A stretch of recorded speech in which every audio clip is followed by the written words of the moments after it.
Olympic City and the home of Pikes Peak.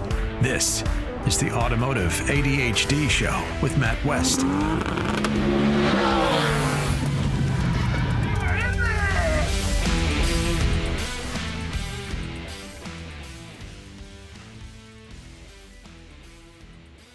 This is the Automotive ADHD Show, but not with Matt West. And for once, compared to the last time that I hosted this, he's not out east, which always makes it fun because Matt West being out east just sounds hilarious, no matter which way you hear it or it being said. I'm Jim Miller. I'm just a guy, and I'm here filling in for Matt West today. Hope everybody's having a fun day today and enjoying a lot of car and other activities, especially while the weather's still good and we're not getting... Well, it doesn't look like much of anything. A little bit of rain here and there, but not much snow or anything yet. And usually by Halloween time or after, we've already gotten some snow, and it's already been kind of really super chilly. And we haven't really gotten a lot of them chilly days, so we can still do a lot of car activities. If that isn't just a delight, I don't know what is. So anyways, we got a lot of stuff we're going to talk about today on the show. We are going to talk about, well, we've seen car prices just shoot through the roof, new vehicle prices. Is it better to get new or used? I don't know. We're going to probably find out a little later on today. Talk probably about some automotive replacement and repair parts, dealerships, all the parts stores, you know, the AutoZones, the O'Reillys, the Advances, the Napas. I almost forget about Napa a lot of times every time we talk about auto parts stores and all this good fun-filled stuff. Because that's what happens. You kind of forget about the store that just isn't close to your shop, or next to your garage, or next to your house to get parts. So, is the parts still good? Are they available? Is it good to keep, new or used vehicles? Man, car prices, brand new car prices are getting super, super high. Vanity license plates. Is it a good idea or a bad idea? Is it really worth it to pay the extra money to go ahead and get written on your license plate, whatever you want? We'll talk about that a little bit today, if it's beneficial or not, or worth doing. Here in Colorado, we have a lot of, we have old Governor Jerry Poller. Oh, that guy. That guy's a very interesting fella, isn't he? We'll talk a little bit about EVs again. I know, the appliance of transportation. It's almost like jumping inside of a dryer and, well, 4 dryers with a seat and just seeing what happens. Only it's probably not as warm all the time. I don't know. Anyways... you always hear him talking, oh, we're Colorado's number one with what? EVs, electric vehicle this, electric that. We're putting these things up, da-da-da-da-da. Is that true, or is he just saying a thing? Or is he just wasting our tax money and making it really easy to get this kind of stuff for everybody else? Who knows? We'll find out a little bit later on with everything else going on. Something that's a little more near and dear to my heart is... The parts stuff is, let's not sugarcoat it. I like to be able to get parts, keep all my old rusty, crusty Toyotas going and stuff, because I have Toyotas from the 60s and the 70s and the 80s, the 90s, and even up into some of the 2000 stuff, but I do like to keep that stuff going. But that's something that I've been actually personally kind of looking at. It seems like the era of affordable builds, engine swaps, getting junkyard builds, finding an old cheap chassis, just an old roller and slapping stuff. Is that dead? Is it gone?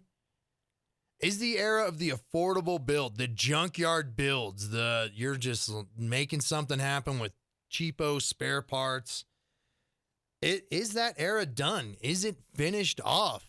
Are we ever going to see it again? Will it happen again? I don't know. That's something we're going to talk about a little bit later on too. So let's go ahead and jump right into some of this fun-filled stuff here. See, so we were talking a little bit about a good topic today for the rising prices of cars. So why are car prices getting so high? Over $50,000 is the average for a new vehicle now. That's the average price for a new vehicle. $50,000. That's insane. That's just for a car. That's not even like a fancy car, it looks like. It's just an Echo car. So why is it $50,000 now? according to all this, according to the old interweb here, according to Kelly Blue Book, a lot of the rising prices could be in part due to surge in electric vehicle sales, which rose drastically just in September. The increase in EV sales came as customers rushed to purchase new electric cars before the $7,500 federal tax incentive for doing so was scrapped. Electric vehicles is why vehicles are going up in price. I could see that. Another part that they're talking about of why the average price of vehicles went up so much is because all the luxury type things, your touch screens, all this heated seats, all the power, this and that, and the goofy extra stuff, all the in the lane, the LiDARs, the radars, the make it happen, make it not happen, make it do this, make it do that, self-parking stuff. A lot of the safety features as well. Apparently all these really big, all the California regulations for like safety on vehicles. That stuff's expensive. None of that's cheap. None of it's affordable. There's a lot of technology, a lot of microchips and boards and just extra stuff driving up the prices. Now, some people are going to say it's tariffs, but according to all the reports and everything else that I can peruse through while we're looking at this of why vehicles went up so much, a lot of them doesn't seem to be the old tariffs. The tariffs ain't really affecting it apparently. That's not really affecting the price. That's getting absorbed through other things with car manufacturers. So that's not even a factor, they said. So I was like, that's insane. That is just, I don't get it. But I mean, so the average car price is $50,000. Let's see, in August, it said a new electric vehicle, about the average price of a new electric vehicle is what? $57,245. So in August, that's up 3% from July and down by 0.1% from a year ago. So it's a little cheaper than what it was a year ago. So that's crazy. That's insane for a car price. $50,000 for a vehicle nowadays, ladies and gentlemen. I don't think I like that. I think that I am not going to be buying any new vehicles for a while, and I'm open and curious what you guys think. If you're going to have to go out and buy some new vehicles or not buy new vehicles, I'm voting no on new vehicles. Too much computer chips, a bunch of stuff that can be turned off and on remotely, weird subscription things popping up nowadays, extra options I don't need. I can drive in a lane by myself. I don't need the vehicle to do it. I know how to, classic. I know how to parallel park all on my own. I'm a big kid. I put my own pants on. I can drive my vehicle. It doesn't need to drive me. I'm starting to see a rise of more analog vehicles. No power windows, no stuff like that popping up. So maybe that's going to be where everything's going to start going to, so it's more affordable, more feasible, better options for everybody. And I've been seeing it happen. What is it? The new Toyota Land Cruiser. That seems to be analog, roll-up windows, a lot of buttons, just regular stuff, very simple. I think even Ford was doing that with the Bronco. The new Bronco looked like it was coming up and being a very analog vehicle. So maybe that's the way of the future, so prices can go down. I mean, car prices are just insane. We can't even get anything cool from other countries. Though, with that new Toyota Hilux truck that's like a $10,000 truck, we couldn't get that. How come we can't have the Suzuki Jimny that's everywhere around the world but here? I mean, there are affordable car options popping up and stuff, but they just don't let us have them. Maybe there's too much government and regulating what we can or cannot buy as consumers nowadays. All right, I'm Jim Miller. I am just a guy. And we're going to be right back with more on Automotive ADHD.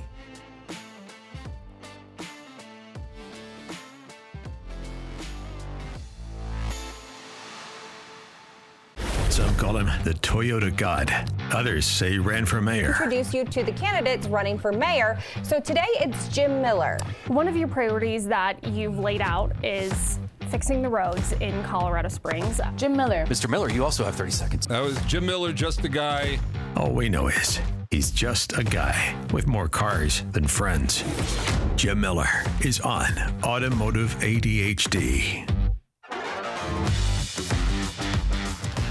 Yes, I am, and welcome back to Automotive ADHD. I actually have a lot of friends, but I do have a lot of cars as well, so I don't know how accurate that statement is, and Matt West made that special for me. Matt West, that's great and good. Good, you can definitely tell I'm not AI because I just screwed that up, right? So we know AI is not taking over Automotive ADHD. It's just me, just a guy, just Jim Miller, filling in for Matt West. He is not out east. He's actually in D.C., so here I am sitting in his chair and using all his gear and equipment. And my gosh, am I happy that I didn't have to purchase all this stuff, because that is a lot of stuff to purchase.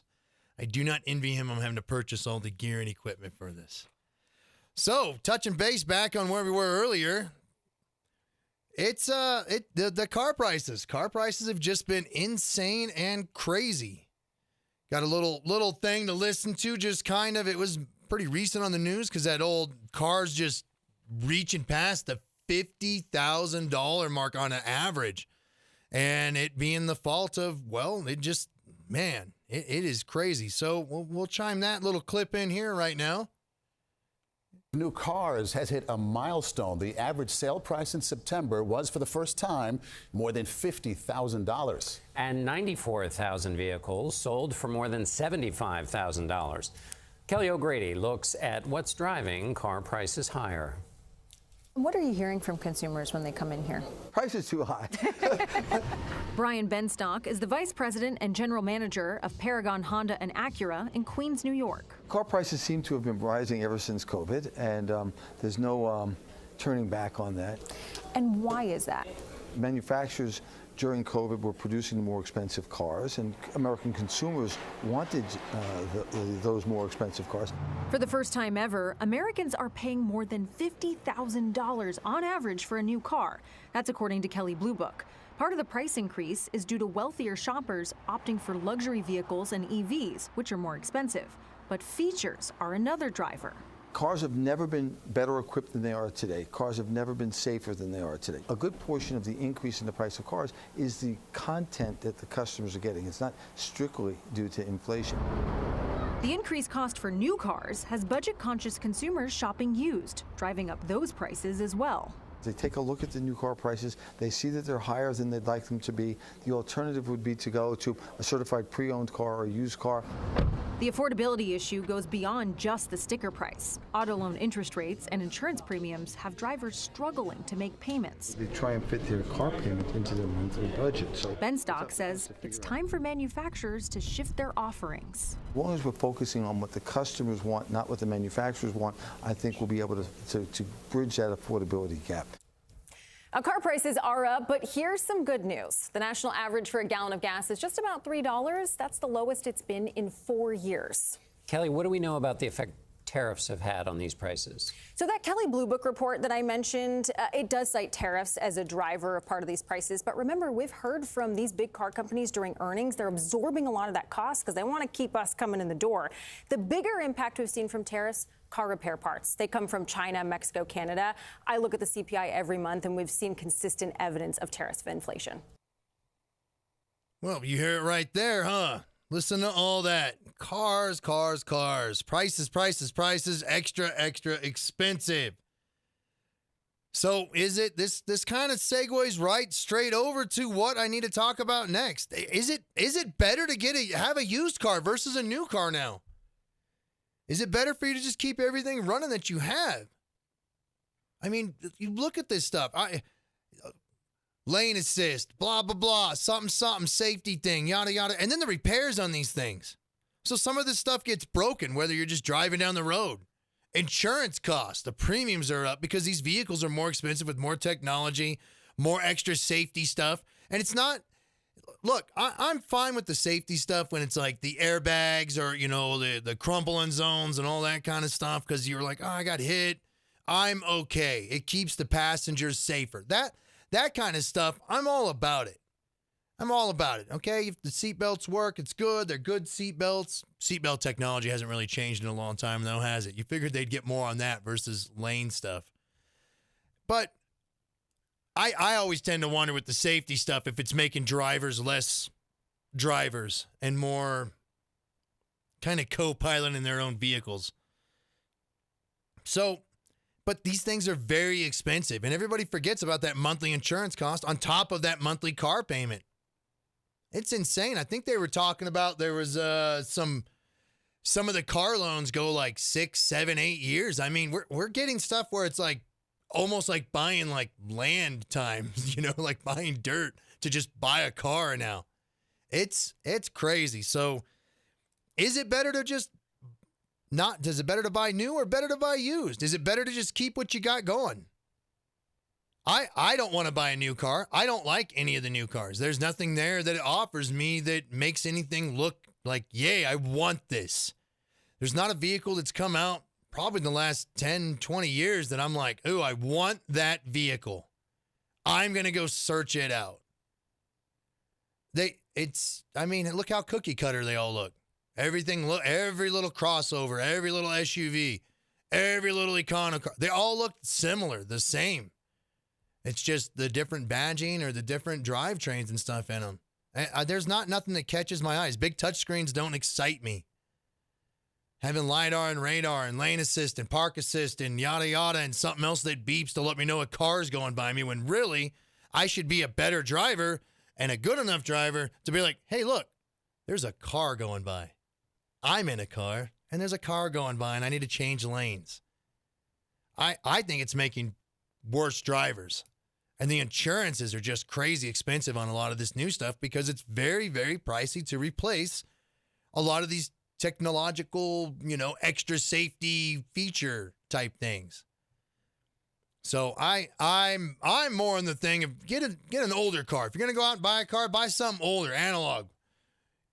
Find something with roll up windows. Find something with at least the, if it ain't got the levers for the heater and the AC, it's got the 3 knobs, where you're like fan speed, temperature, and where's it shooting the hot or the cold air out at me?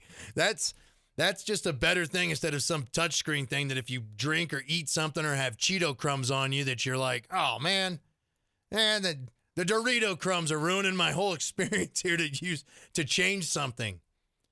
I mean, I got a buddy. He's got one of those, one of the old Dodge and Rams, the old Dodge Rams. Man, he had a TRX. He's had stuff. All those features are neat. The suspension lowers up, higher, adjust, all this stuff. I've drove them. They're nice. That's neat, but it's just so excessive for the price. I mean, these are 100K vehicles, and it's just, what's it really giving you? I think buy something used. Buy something used that you can work on. You got to double check, though, nowadays. You got to make sure that parts are available. There's a lot of places that don't even have the parts. I mean, you go look at it right now. I'm the quality of parts and replacement parts.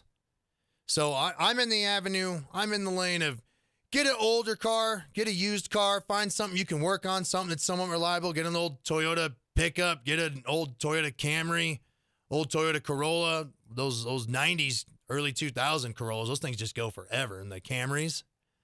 Get a Lexus, get something Honda, get something Japanese you can beat and thrash on that's from the 90s or 2000s you can work on and just keep going. You're just going to work anyways, most of us, right? For an era of people that say the electric vehicles are the appliance just because they wanted transportation, I only need this because they don't need to be this or that. And you're like, well, go and get an older car then. It's just bare bones, roll up windows, learn how to drive a manual transmission. Nobody's going to steal it. It's older. But the parts ain't been a good or available. You got to watch and look too. So you better find a model that's popular. Like I said, a Honda Accord, a Honda Civic, Toyota Corolla, a Toyota Tacoma, a little Toyota pickup, Camry, any of these like very everyday Toyotas or Hondas that were from the 90s and early 2000s is probably where it's at. The more analog, the better. Easier stuff. You can fix it and replace it. There was a bunch of them. So if the parts stores ain't got the parts, well, then you get to go to the junkyard, or you can get a parts car and start swapping some parts off you need. But yeah, the parts stores have just been, I don't know about everybody else, they've been just really coming up shy for me. So I have, Matt West always gives me a lot of crap about it, keeps making fun of it. I have a 77 Celica, and the brakes went out. The brake master just one day just said, I'm no longer a brake master. I'm a leaky, seepy pile of nothing. And anybody familiar in Colorado Springs will know. You'll know where Academy and Shelton is, that little hill part right there, because I came down that with no brakes, and I e-braked and had to downshift to try to stop and not go into cross traffic on a red light, because it just decided the absolute worst time to go out on me. But the good news is I didn't get hurt. I didn't hurt anybody else, and I got it back home and started pulling apart, put a brand new one in. Brand new part is what? Garbage. Leaked and seeped, no good, didn't seal. I'm like, it's just insane. And, you know, I got accounts over at a bunch of parts stores. What do we got? We got Napa, O'Reilly's, right? That place. AutoZone, or as I call it VatoZone. AutoZone's great. The old VatoZone's like one of my favorite places to go to. And they actually have been coming through. I used to hate going there. I liked going there, then I hated going to the VatoZone, and then I liked going to the VatoZone again because they had a bunch of my Toyota parts. And I was able to get some more OE parts from them. So I didn't have to get the, what's VatoZone's OE, their store brand, Delco, AC Delco, I think, or whatever. So I can get more stock parts for some reason. Suspension parts haven't been as good lately either. I mean, Moog used to make great ball joints, tie rod ends. They're just not as good no more, man. Advanced Auto, you can't find jack nothing no more. And everybody orders from WorldPack through all their stuff, and you're just like, what is going on with the parts, man? You get them, and they're jacked up. Alternators, I've had alternators come straight out of the box, no good. No good. They're just not charging. They're not charging enough. What is going on? And you're just chasing things because you're like, oh, I put this brand new part in. The quality of parts is just, it's been downhill for a minute. Radiators, brand new radiators, leaking out the seams, just leaking. You're like, what is going on with the quality of parts? QC, everything seems to be made on a Friday at 5. So I have no idea what's going on with the parts. So when you get the new parts and stuff, double check things. You get a used car, make sure parts are available first before you can get it, before you go out and buy it. All right? This is Automotive ADHD. I'm Jim Miller. I'm just a guy. We're going to be right back with more and more and more car-related information.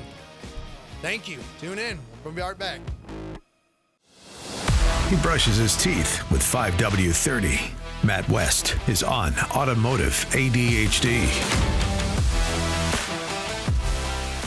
Matt West is not here on Automotive ADHD. I am as a substitute teacher today, so let's not put tacks on my chair. Let's not throw water balloons in class. And let's all be nice and pleasant to each other. I'm Jim Miller. I'm just a guy, and I'm hosting today because Matt West that's right. He is actually out east, but not in Japan out east. He's just in D.C. still, if I remember correctly. So I'm filling in for him, and we're touching a little bit of base and talking about a few little car fun-filled, adventurous things as usual. So, electric vehicles, the bane, the terrible, terrible appliance of transportation.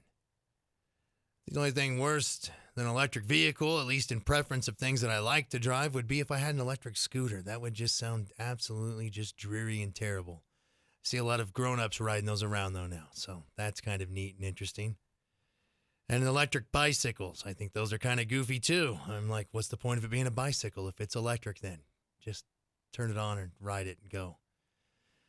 So some of those things are kind of interesting and neat. Not my shot of whiskey or cup of tea for those of us that don't drink. But EVs. Here we go. And that's not the name of somebody. That is an electric vehicle. So how many times have we heard old Governor Polis sausage, old Jerry Polar with the electric vehicle, right? What does he say? This is right straight from old Jerry Polar, Governor Polis sausage. Governor Jared Polis's mouth. Coloradans are purchasing electric vehicles at a higher rate than any other state because they are affordable, quiet, and a great ride. EVs are helping us reach our bold climate goals and protect our clean air. The new data shows the demand for EVs continues to increase, and especially with competitive state and federal rebates, drastically cutting the cost of the EV and saving people money, said Colorado Governor Jerry Polis. I like how all those tax things, that's just our tax money for the rest of us that don't drive EVs and not getting any of the benefit. But the roads are still potholed and terrible, and that highway we wanted, what's that? That's right. If you want the extra lane that was made, you got to pay an extra thing for it. Super good. Yay, EVs. Can you tell that I'm a little grumpy about the avenue of EVs versus an open market approach? If it was open market approach and everybody chose them over and wanted them because they were so damn great, I think we would just get them and have them, and that would just be that. Personally, I'm going to stay with my old Kevin 11, which is my A86 11 I have from Japan. That's 1984. I'm going to drive that little manual four-banger of danger around because I enjoy that. I have to drive and pay attention and know what I'm doing, and it's definitely a driver's car. Not the fast thing around, but man, do I like it better than any EV I've ever driven or test-driven. So, with that being said, let's look and see, where does Colorado rank? Where does it rank? Let's see, the 10 states with the most EV registrations, right? So when he says these types of things, what does it allude to? It starts making you think like, man, dude, Colorado's got about, just under 7 million people in the whole state, I believe? Pretty close to that, somewhere around there. So Colorado's essentially, as I like to say, it's the population of LA, but we're doing so much with EVs compared to everywhere else, he says. Wow. Let's see. So let's see in the top 10 states for EVs. Let's see. We got California number 1. That's not surprising, huh? That's definitely not surprising. California. Sorry. I almost mixed up Colorado and California. How does that happen, right, guys? Starting to look more and more like that every day out here. Just expensive. So what? They got 1.2 million for California for having EVs. Number 2 is Florida, another coastal, sunny, fun-filled place. And, man, it really drops after California on that for the number 1 thing. It goes to 254,878 EVs. That's Florida for being number 2. Let's see, what's number 3? Texas. That kind of threw me off with the California, or the California being number 1 didn't throw me off, but Florida being number 2 threw me off because they seem to be pretty American there. Texas being number 3 kind of threw me off because they're pretty American. They're like, hey, you like freedom? Here's a hamburger. Enjoy your freedom. So what do they got in Texas? 230,125 EVs. They're number 3. Who's number 4? Let's see who is number 4. Washington. 152. 101 EVs in Washington. So that's number 4. Who's number 5? Number 5 is New Jersey. Wow, Colorado's not even in the top 5. He's always talking about how much with the EVs, isn't he? Okay, so New Jersey's number 5, 134,753. 134,753 EVs in New Jersey. Let's see who's number 6. New York. New York kind of surprises me being that far down the list.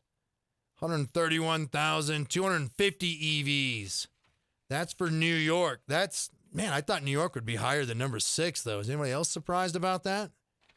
The old EV scales here. Let's see who we got for number 7. We got Illinois. 99,573 EVs. Illinois, that's kind of a weird thing. Number 7 was Illinois. What do we got for number 8? We got Georgia. 92,368 EVs. Wow. Okay. Oh, here's the big drum roll. Big drum roll. Somebody get a drum roll out, because guess who's number 9? Guess who's number 9 in the top 10? Colorado. Colorado's number 9, 90,083 EVs. Proof again, I'm not AI, because I just messed that up and said, instead of saying EVs. So Colorado has 90,083 EVs. Let's see who's number 10. Arizona, okay. Just under us with 89,798 EVs registered. So, I mean, with all that talk of EVs that I hear all the time out here, all the times that I hear old Jerry Poller talking about it, the old Governor Poller sausage, talking about EVs, Colorado's leading the way. I mean, no, it's just not. So that's insane. California, number 1. Man, we weren't surprised about that, were we? 1 million, 1.2 million. That's insane. And then us with 90,000. It's a big difference. Sounds like California might be leading the way with the EV. With all those EVs, sounds like California is definitely leading the way with it.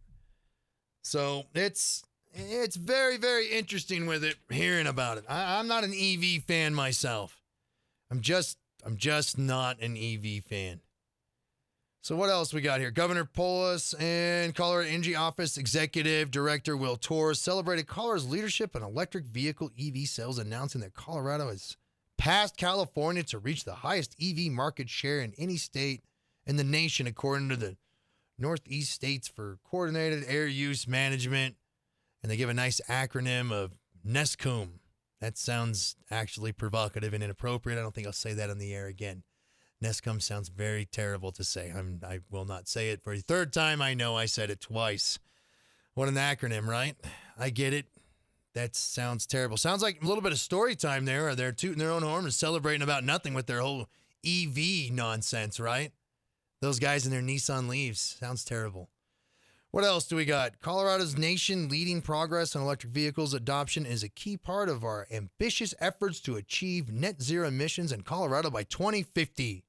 And Colorado Energy Office Executive Director Will Torres, between investments in charging infrastructure and generous incentives to bring down purchases and lease costs, our commitment to making electric vehicles an affordable and reliable option for Coloradans is paying off. Whether you're in a rural or urban community, electric vehicles are everywhere in Colorado, saving Coloradans money and improving air quality across our state. I disagree. I've been noticing utility bills have been getting more expensive. So I don't agree with all that. So there's our EV segment. We'll be right back. Toyota presents a truck that gives you the feeling. The feeling of power in motion. The Toyota four-wheel drive truck. It's wild. With a power plant that gives you 100 horses and big load-pulling torque. The minute you drive this Toyota, you know it's telling you to head for the hills. Now you got the feeling. Somebody did it right. Oh, what a feeling!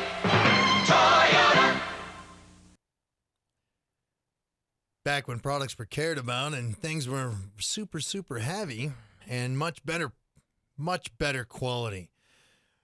I'm Jim Miller, filling in for Matt West. I'm just a guy, and this is the Automotive ADHD Show. Welcome back. So, that kind of cued in with that commercial, because we always cue in an old car commercial back when the car commercials were neat, well before the era of the Jaguar commercial, because that thing was jagged up, and we remember seeing that goofy commercial, super jagged up. So you can use that with your friends and family during the holidays. Some other neat stuff to talk about. Vanity plates. Is it a good idea or not? Well, it probably is, as long as you're not a criminal. It seems they find everybody that's robbing, stealing, thieving, or doing something bad, or burnouts on the spot if their vanity plates has your name on it. Makes it a lot easier to memorize and everything. But if you're not a criminal, not a problem, and just going about your day, I say go for it. What do you guys think? You like the vanity plates? You like picking out a bunch of words or things to write down on your car, on your license plate? It's a little silly with some of these people when they start writing down the name of the car that already has badges to say the name of the car, which I find a little bit hilarious. You're like, hey, we already know what it is. You're going to be fine. Relax. I don't need to see another name of the same vehicle once again. I get it. Calm down. it gets a little superfluous. It's fine. But some of the clever things I do kind of tend to like, no sell and stuff like that. Or there's some from like movies that people take from other movies, or something like a Back to the Future that actually has an out of time license plate. Kind of neat. That's my take on vanity plates. I like the novelty of it. I like the idea of it. I have some novelty plates and stuff on some of my vehicles, some of my neater stuff that I like to drive around. So, go for it if you like it. As long as you're not a problem and not worried about people recognizing your vehicle. It's plates. It looks kind of neat. Run with it and do it. So we have some other stuff. That's right. It looks like all these smarty vehicles are listening to you and recording you. Like smart TVs, all those tablets in the center of your car are taking your data and listening and recording and everything else with you. They're sitting there spying. You purchase a thing, get some services, and then it's just sitting there listening and selling your data. When's the last time you got any money for your data? Did anybody get paid on their data? I haven't gotten paid on my data. So if you don't want your vehicle spying on you, essentially, just so you know, that's any of these vehicles with the big tablet center console thing, that's all these electric vehicles, you have to more or less jump through some hoops. It's not an option to opt out on the settings necessarily. And you should go through the settings and look through your owner manual and go ahead and be like, all right, my owner's manual says go here, go there, click this, click that, settings, opting out, so on and so forth, just like you have to do with every other thing, cell phones, tablets, smart TVs nowadays. But apparently that's not the best way. You should do that, and as well, make sure you got a nice written, you don't have my permission, I want to opt out to car manufacturers. Seems to be the other portion and piece of that. That seems quite excessive for something that's supposed to be your private property, and it should be your decision or not whether your information, your data is sold and sent out. Absolutely ridiculous. Another little spy and sell you in a digital landscape type thing going on there.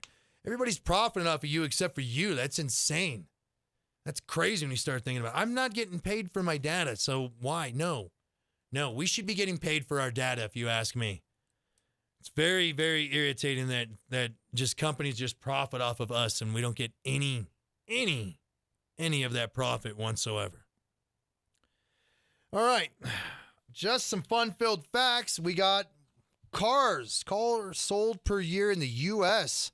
So the U.S. has a population of 390 million. 390 million. All right, we're going to compare that a little bit on a month-to-month scale for 2025 against like what is this? What do we got? China, 1.4 billion people. And India apparently has 1.5 billion people. That's insane. So if you go look at this from a month-to-month scale of just vehicles sold month-to-month in 2025, what do we got? In the U.S., we have, about 1 million vehicles sold. We seem to average, per year, we average about 14 to 18 million vehicles sold every year. So that's like a 1.3 million vehicles sold every month in U.S. So in America, that's what we sell. Wow. In the land of bald eagles and turkey pardons, right? We sell about a little over 1 million vehicles every 1.2, 1.5 every month. That's insane when you start thinking. That's a lot of vehicles. Then you get to like China, right? China got 1.4 billion people compared to our 390 million. And I mean, they sell, holy Toledo. They're up to the almost 2.7. They get up to 2.73 million vehicles a month. That's crazy when you think about it. But then again, I mean, they're only tripling it with way more than triple the population of what we have. How does India look on this little scale of nonsense for selling vehicles? India's got 1.5 billion people with the most population. They don't even break the 400,000 mark. They're like 300K, right around the 300K every month there in like India. I just thought it was kind of interesting just looking at it that populations don't necessarily coincide with car sales and so forth. We seem to sell actually quite a few vehicles. So, I mean, China almost triples it. So we're more of a 15 to 18 million vehicles a year, and they're definitely triple us. That's insane with the population, but they have a population of 1.4 billion people. We got some holidays coming up, don't we? We got some Veterans Day, got Marine Corps birthday, so we got some holidays coming up. I know in the springs, well, as long as the weather's good and everything. So what do we got? We got a car show, Veterans Day car and bike show, November 8th at, Pikes Peak Harley Davidson. Just a little info out there if you do want to go ahead and check it out. Go do some fun-filled stuff for Veterans Day, some car and bike-related type things. Get out there, go with it, run with it, check it out. Bikes and cars are good. It's all modes of transportation. Hopefully there's going to be some good stuff out there. It's supposed to be free general admission. It's from 1 p.m. to 4 p.m. on Saturday, November 8th. Go out there, go watch it. Pikes Peak Harley Davidson, 5867 North Nevada Avenue. No, they didn't pay us to put this on. We were just letting people know that there is a veterans car show going on. Nothing wrong with that. Go out, go see it, go do it. Look at some cars. Take the family, take the wife, take the kids, take your girlfriend. Take just your friend. Maybe just go with somebody, just friends. Have fun. Check out the last car show. Well, I don't think it's the last car show, but go check out a car show for Veterans Day. I'm a veteran, and maybe I'll go. We got another little topic to talk about right now. So, Halloween's over, and a lot of people kind of just skip over what? They skip over Old Turkey Day, right? Like, I don't care about turkeys being pardoned. I don't care about turkeys being carved. I don't care about being thankful on a giving day. Screw that. Everybody starts. There's not a lot of turkey music either, is there? What's everybody start playing? Heck, Halloween's not even over, and stores are starting to play it. They start to play Christmas music. So, what Christmas music is everybody already starting to play in their cars by decision or choice? Or are you just hearing stuff on the radio starting to pop up? Are you one of those people? You're just like, screw Turkey Day. I'm over it. Halloween's over. Let's start getting some Xmas stuff going on. It's all time for Christmas and Christmas music Pearly. Are you starting to just listen to Christmas music in your cars already? Are you one of those psychopaths out there going, no Thanksgiving, just Christmas music, henceforth on? Anyways, thanks for joining us on Automotive ADHD. I'm Jim Miller, filling in for Matt West. I'm just a guy, and we'll see you next week.